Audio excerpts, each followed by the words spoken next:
There is something happening inside you right now that you have never been formally introduced to. It is not your thoughts. Your thoughts come and go. They shift with your mood, your environment, your last conversation. They are guests in your mind, not residents. It is not your emotions. Your emotions are responses. They rise and fall in reaction to what happens around you and inside you. They are weather, not climate. It is not even your personality. Your personality is a pattern, a habit of being that developed over years of experience and conditioning. It can change. It has changed. It will change again. What I am pointing to is something underneath all of those things. Something that was operating before you had a personality to speak of, before your emotions had names, before your thoughts had the vocabulary to describe themselves. It is the most fundamental thing about you, and almost no one has ever told you it exists. Here is what is strange about this. We live in an era of unprecedented self-awareness. There are more books, more therapists, more podcasts, more tools for self-examination than at any point in human history. And yet most people remain profound strangers to themselves. They know their preferences, but not their drives. They know their habits, but not the force that produces them. They know what they want, but not why they want it. Not really. Because the question of why goes deeper than psychology, deeper than childhood wounds and conditioning and neurological patterns, though all of those are real. It goes to something more fundamental, something that was there before any of those things shaped it, something that will keep striving even after you have understood and healed every wound you carry. Spinoza saw this, and what he discovered in seeing it will change how you understand everything that drives you. Here is the first question worth sitting with. If you stripped away everything you think you are, your job, your relationships, your opinions, your fears, what would remain? What is the thing that keeps reaching, keeps wanting, keeps striving, no matter what you achieve or lose? Most people have never asked this question seriously. They spend their entire lives responding to desires without ever investigating where those desires come from. They pursue goals without ever asking why those particular goals. They feel emotions without ever examining what those emotions are actually telling them. And in that perpetual motion without examination, they remain strangers to themselves, strangers to the force that is running their lives. Baruch Spinoza, a philosopher so dangerous that his own people cast him out, and the most powerful institutions of his era banned his books, spent his life studying this force. He gave it a name, a Latin name that sounds technical but describes something so intimate, so personal, so inescapably you that when you truly understand it, you will never see yourself the same way again. He called it the Conatus, and what he said about it should unsettle you in the most productive possible way. The Conatus is not something you have, it is something you are. Here is what I promise you. By the time this exploration ends, you will understand why you want what you want, with a clarity you have never had before. You will understand why certain things fill you with what Spinoza calls joy, and why others produce what he calls sadness. You will understand why you love what you love and hate what you hate. And you will receive the exact insight that Spinoza says transforms the Conatus from a prison into the path toward genuine freedom. But first, you need to understand the man who discovered it. Amsterdam, 1632. A city of merchants, traders, and ideas arriving from every corner of the known world. Into this city, into a prosperous family of Portuguese Jewish merchants who had fled the Inquisition, a child was born who would eventually be condemned by almost every major institution of his time. From his earliest years, Spinoza did what his community feared most. He asked questions, not polite questions designed to deepen faith within acceptable boundaries. Real questions, ruthless questions, questions that followed logic wherever it led, regardless of where it ended up. He read the sacred texts in their original languages and found contradictions that conventional interpretation could not resolve. He listened to the answers his teachers gave and found them unsatisfying, not because he was rebellious by nature, but because he was honest by constitution. His community tried everything to silence him. They tried persuasion. They tried pressure. According to historical accounts, they even offered him a substantial annual sum simply to keep his doubts private.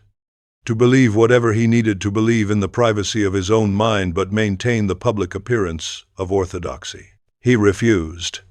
At 23 years old, Spinoza was excommunicated from the Amsterdam Jewish community with a severity that was extraordinary, even by the standards of the time. The language of the ban was violent. He was cursed with every curse available in the religious tradition.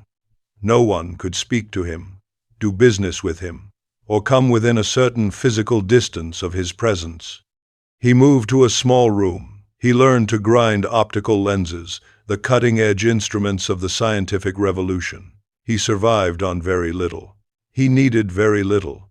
And in that room, in that solitude, with nothing to protect and no one to satisfy, he began to think with a freedom that almost no one in his era could afford. What he discovered in that thinking was not primarily about God, though God was central to his system.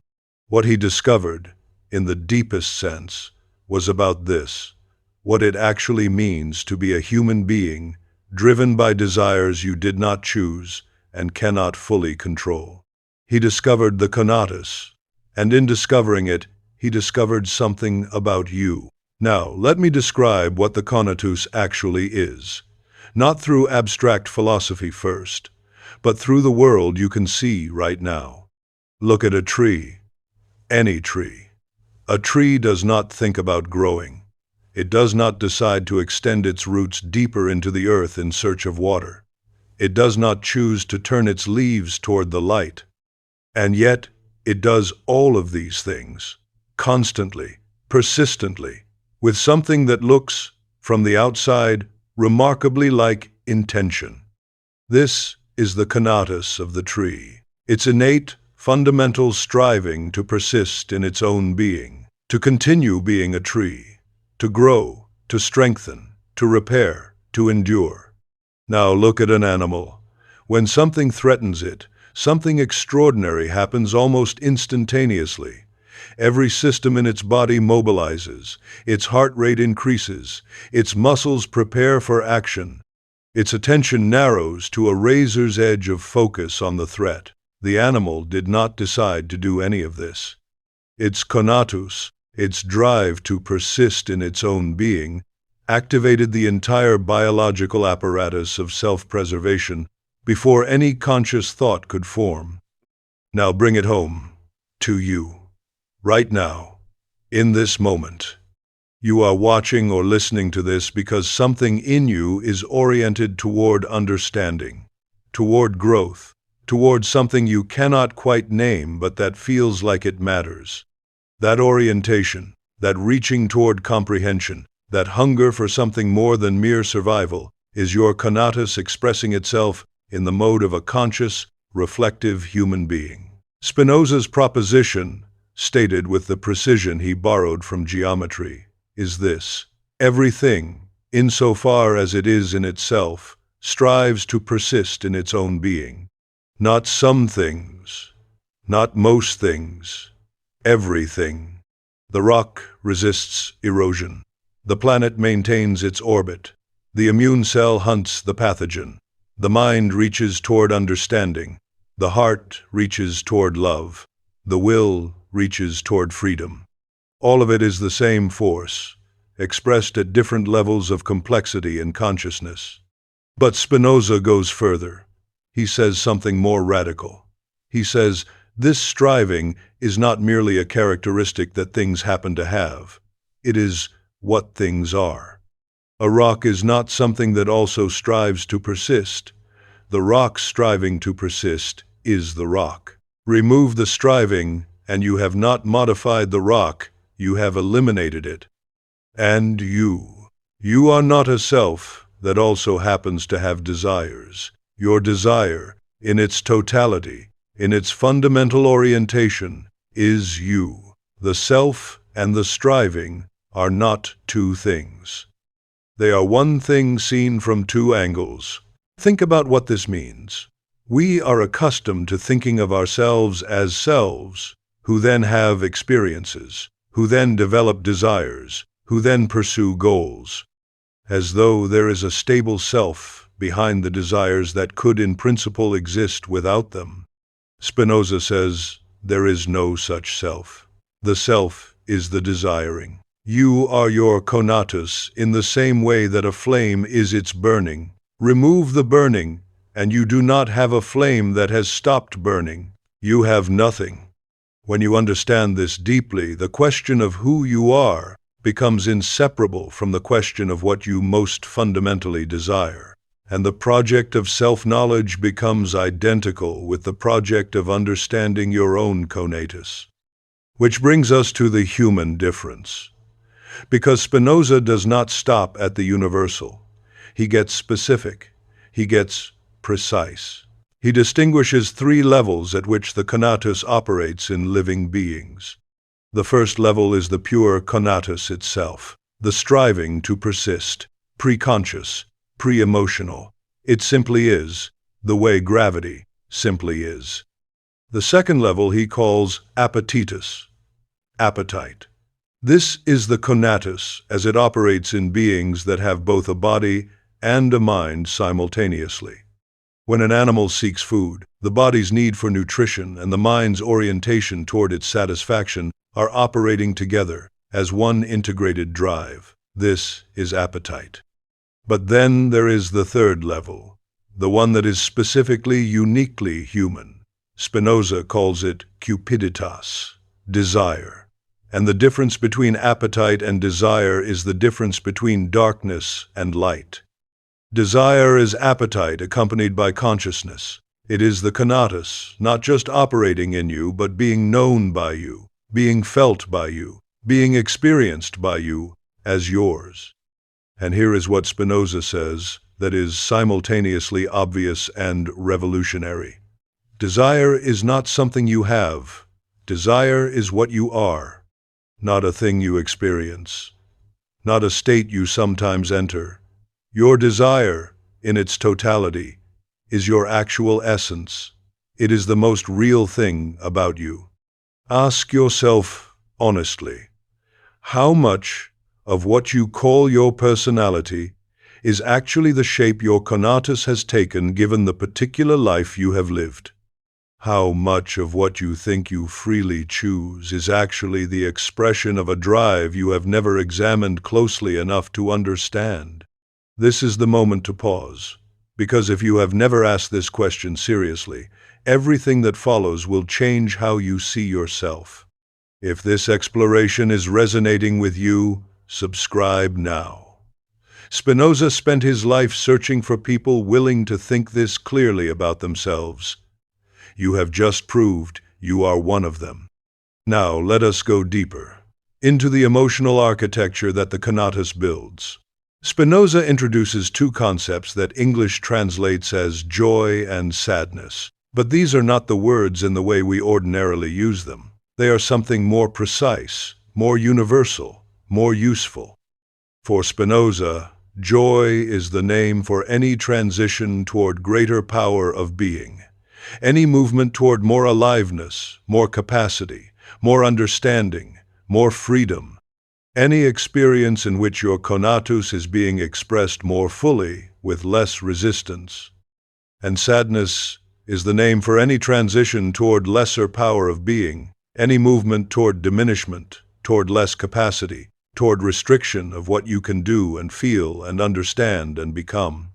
Any experience in which your Conatus is being blocked, compressed, reduced. Think about what this means when you apply it honestly.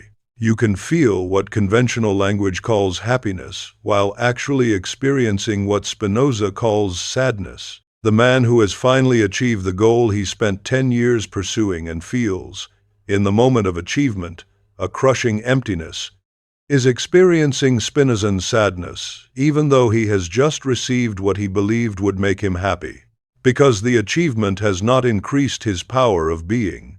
It has not made him more capable, more free, more fully himself.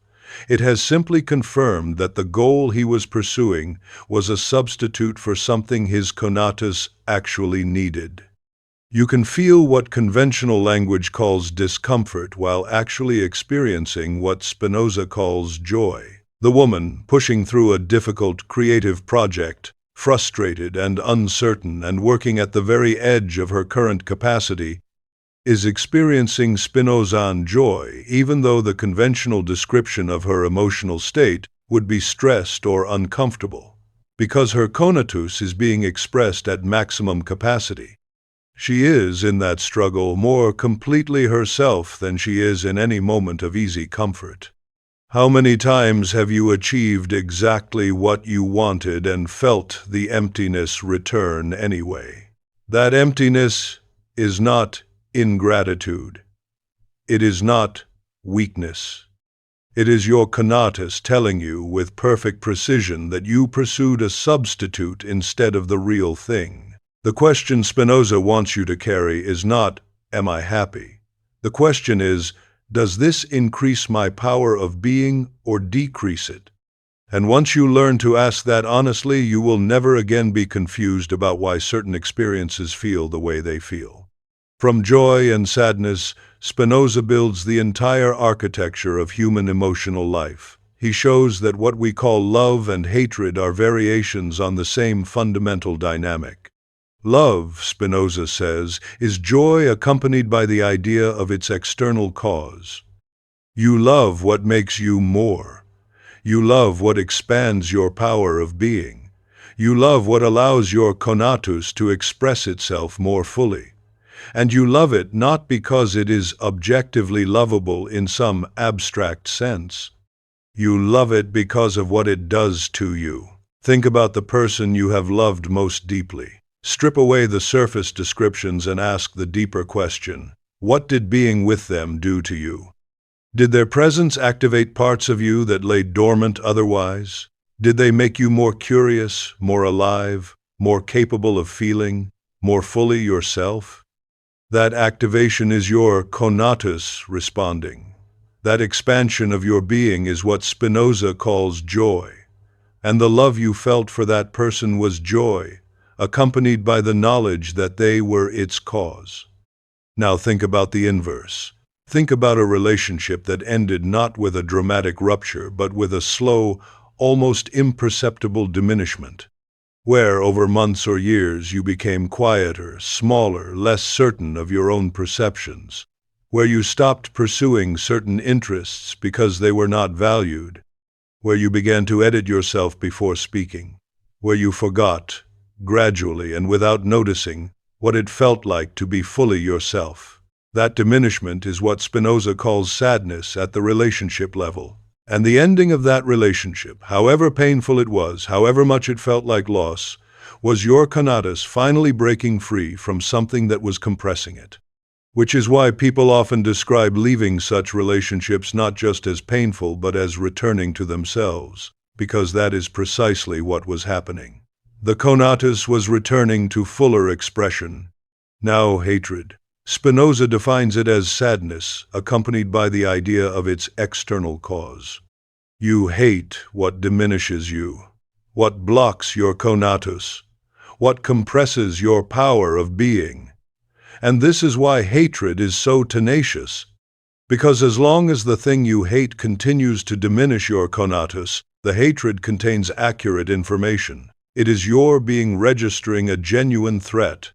But here is what Spinoza says about hatred that most people never hear. The hatred itself is also a form of sadness. When you hate someone, you are not merely responding to a diminishment that came from outside. You are creating an additional diminishment from inside. The attention and energy you pour into hatred is attention and energy that your Conatus cannot use for its own expansion. Think about someone you have resented for a long time, not the person who wronged you. Think about what that resentment has cost you, in energy, in attention, in years of your life, orbiting around someone who may not even remember what they did. Was it worth it? Is it worth it now? That question is not rhetorical. Sit with it, because your honest answer tells you something precise about your own Conatus and what it most needs. And here is where the most important conversation of this video belongs. Not at the end, but now, while you still have the full weight of these ideas alive in you. Write in the comments the emotion that has controlled you most. One word is enough: desire, fear, resentment, longing. Just the word, because naming it is the first act of understanding it. And in this community, you are not alone in what you carry. This brings us to the most important thing Spinoza says, the thing most people never hear because they stop too soon. You are not as free as you think you are, not because someone has imprisoned you, but because the very force that is most essentially you, your conatus, your desire, is operating largely outside your awareness and controlling your behavior in ways you do not recognize and therefore cannot address. Think about the desires that actually run your life, the ones you would name if you were being completely honest. The desire for approval from specific people whose opinion you have decided matters. The desire to be seen as successful by a standard you absorbed from your environment before you were old enough to question it. The desire to avoid the particular kind of pain that your specific history has made most threatening. These desires feel like you. They feel like your authentic preferences. They feel like choices you are making freely. But they are not choices. They are the conatus operating through the particular shape that your history, your wounds, your conditioning, and your ignorance have given it. Imagine a man who has spent 30 years in a career that slowly extinguishes him. Every Monday morning he feels that compression, that sadness in the Spinozan sense, that sense of being less than he is. But he stays. Not because he lacks the capacity to leave, because he does not understand what the sadness is telling him. He interprets it as weakness, as ingratitude, as the inevitable reality of adult life. He does not see it as his conatus signaling clearly and consistently that this path is moving him toward diminishment. Or consider a woman who keeps choosing relationships that ultimately require her to make herself smaller. She experiences the sadness Spinoza describes, the compression, but she does not recognize it as information. She interprets it as love requiring sacrifice. She does not see that her conatus is telling her every single day that these connections are diminishing rather than expanding her being. Both are slaves to passions they do not understand. Not bad people, not weak people. People who were never taught to read the signals their own being sends them. And here is what makes this particularly insidious. The slavery is self-reinforcing. The more you pursue the wrong channel, the more entrenched the pattern becomes. The man who stays in the extinguishing career for 30 years has now built his entire identity around it. The thought of leaving is not just practically frightening, it is existentially threatening. Because he has confused his conatus with its channel, he believes that if he leaves the career, he loses himself, when in fact the opposite is true. He has been losing himself by staying. The woman who keeps making herself smaller in relationships has now internalized the smallness as her actual nature. She no longer recognizes it as a learned behavior. She calls it being easygoing, being accommodating, being low maintenance. The compression has become invisible because it has been constant for so long. This is the deepest form of the slavery Spinoza describes. Not when you know you are trapped and cannot escape, but when you no longer know you are trapped because the prison has become indistinguishable from who you are. This is the slavery Spinoza describes. Not chains you can see and touch, but the invisible bondage of desire operating without comprehension. And the tragedy is not just that you suffer in this slavery. The tragedy is that you often do not even know you are in it. because the slavery feels like life, like yourself. So, here is the liberation Spinoza offers, and it is not what most people expect. It requires understanding, not willpower, not the suppression of desire, not the performance of virtue. Genuine, deep, honest comprehension of what your Conatus actually is, what it is actually seeking, and why it has taken the particular shape it has taken in you. Every desire you have is the Conatus, expressing itself through a specific channel toward a specific object. The desire for money is the Conatus seeking security, power, freedom of movement. The desire for love is the Conatus seeking connection, the expansion that comes from being genuinely known. The desire for status is the Conatus seeking confirmation that your existence has weight in the world. None of these desires are wrong. The problem is not the desire. The problem is the ignorance surrounding it. When you want money without understanding that what you actually want is security, you will pursue money in ways that never produce security. You will accumulate without ever feeling safe, because you are trying to satisfy a deep need with a surface solution. When you want love, without understanding that what you actually want is to be genuinely known, you will pursue love in forms that require you to hide yourself. You will seek connection while simultaneously preventing it. When you want status without understanding that what you actually want is the feeling that your existence matters, you will pursue recognition from sources whose opinion you do not actually respect. Understanding transforms all of this. When you understand that your desire for money is your Conatus seeking security, you can ask a different and more precise question. What would actually make me feel genuinely secure? And the answer might be money. Or it might be skills, or a different relationship to uncertainty, or an understanding of your own resilience. When you understand that your desire for love is your Conatus seeking to be genuinely known, you can ask, am I pursuing this in contexts where being genuinely known is actually possible? When you understand that your desire for status is your Conatus seeking the feeling that your existence matters, you might discover what Spinoza demonstrated in his small room, that the feeling of genuine significance comes not from external recognition, but from the alignment between what you do and what you most deeply are. This is the practice, not the elimination of desire, but the illumination of it, the bringing of conscious understanding to the deepest drives of your being so that they can express themselves through channels that actually lead where they are trying to go. Let me make this concrete, because Spinoza is not offering you a beautiful theory to admire from a distance. He is offering you a practice to apply in the specific textures of your actual life. The practice begins with a single question applied to any desire that is currently running you. What is my Conatus actually seeking through this? Not, what do I want? But what is the wanting reaching toward at its deepest level? When you feel the pull toward checking your phone compulsively, pause for one moment before you reach for it and ask, what is my Conatus seeking right now? Connection? Distraction from something uncomfortable? The dopamine hit of new information? Validation from someone whose response you are waiting for? The answer does not have to lead to a grand life change immediately, but it does have to be honest. And each honest answer builds something that Spinoza considers the highest human capacity, adequate knowledge of your own nature.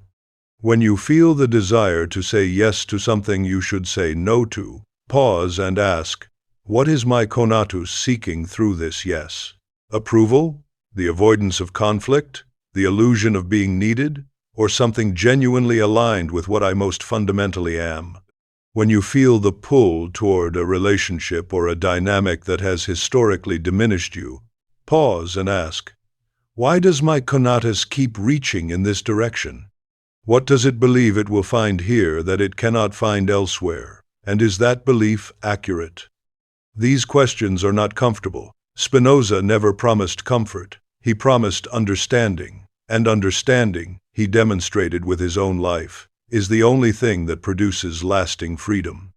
Spinoza calls this the transition from passive emotions to active emotions.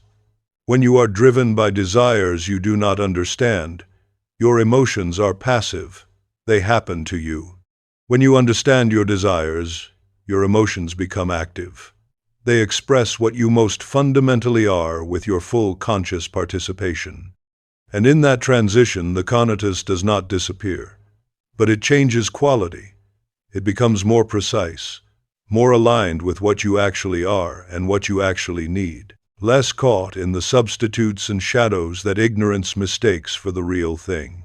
You stop pursuing money when what you need is security and start building security directly. You stop pursuing performance when what you need is genuine connection and start creating the conditions where genuine connection is possible. You stop pursuing recognition when what you need is significance and start doing work that is genuinely significant to you regardless of whether it is recognized. The Conatus does not change, but the channel it flows through becomes more honest, more direct, more truly yours.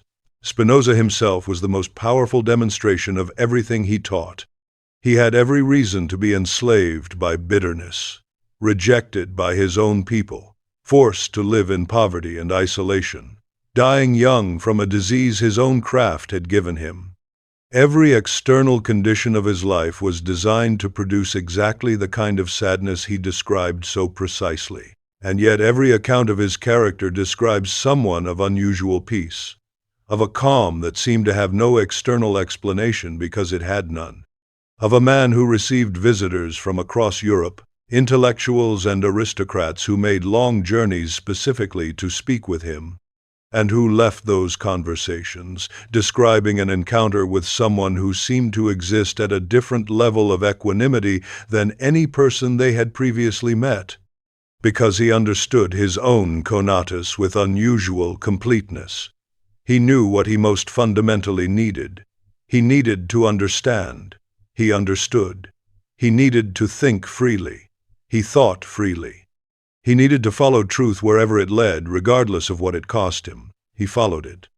And crucially, he had stopped pursuing what his Conatus did not actually need. He did not need wealth. He did not pursue it. He did not need the approval of institutions. He did not seek it.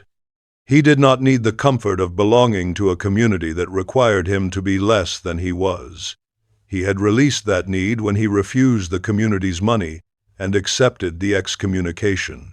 What remained when all the substitutes fell away was this: a man whose Conatus was expressing itself in full alignment with what he most fundamentally was, a mind thinking at its full capacity, a person living in complete honesty with his own nature.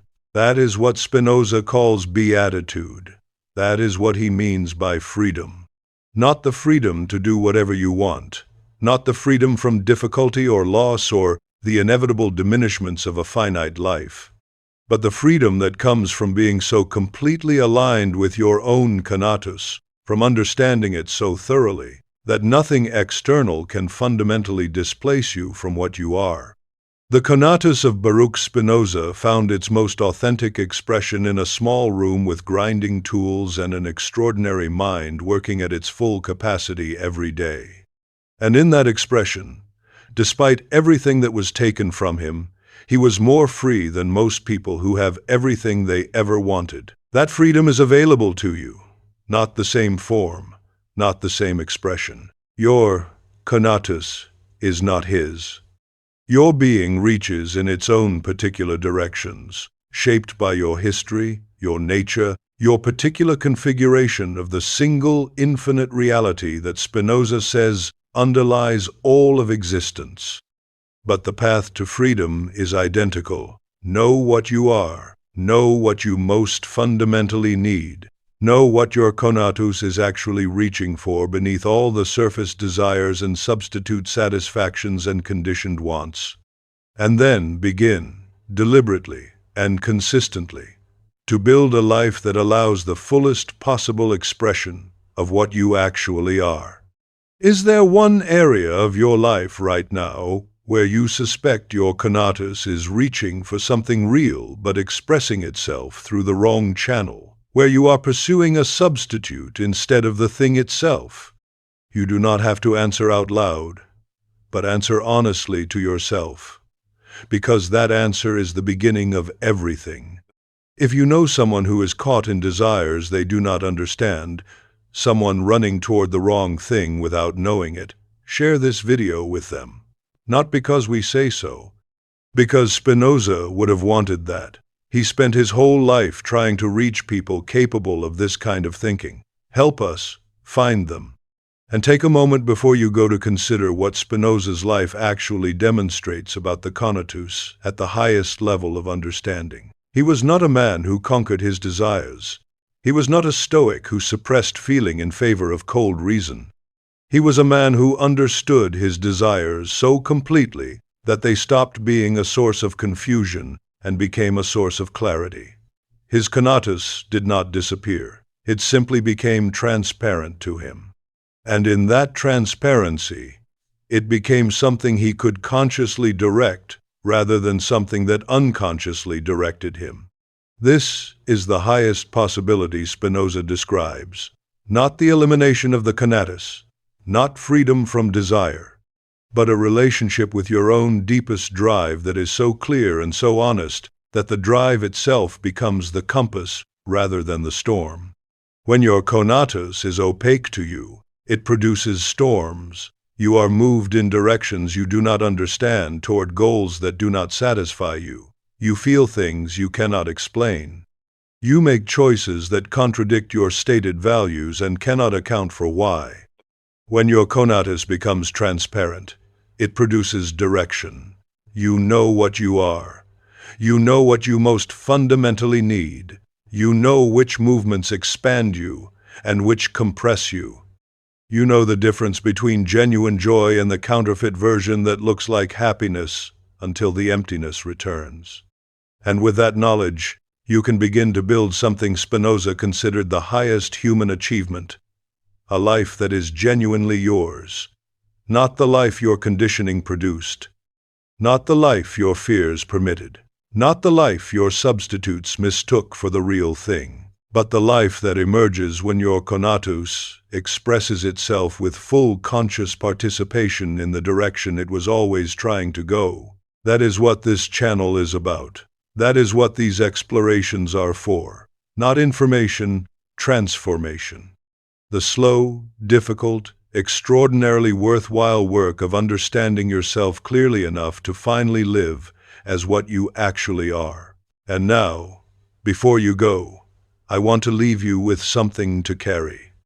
Not an idea, not a concept, a declaration, something to write in the comments below, something to say out loud to yourself right now if you dare. The mantra that captures everything Spinoza discovered about the Conatus, about desire, about who you actually are beneath all the substitutes and illusions. I am not what I have. I am what I strive toward. Write it. Own it. Because the moment you say it honestly, something shifts. Your Conatus stops being a prison and starts being a compass. The exploration continues. On this channel, we go deeper every time. The next video is waiting for you on screen right now, chosen specifically to take everything you understood today one level further. Spinoza is not a philosopher of the past. He is a map for right now. Keep following it.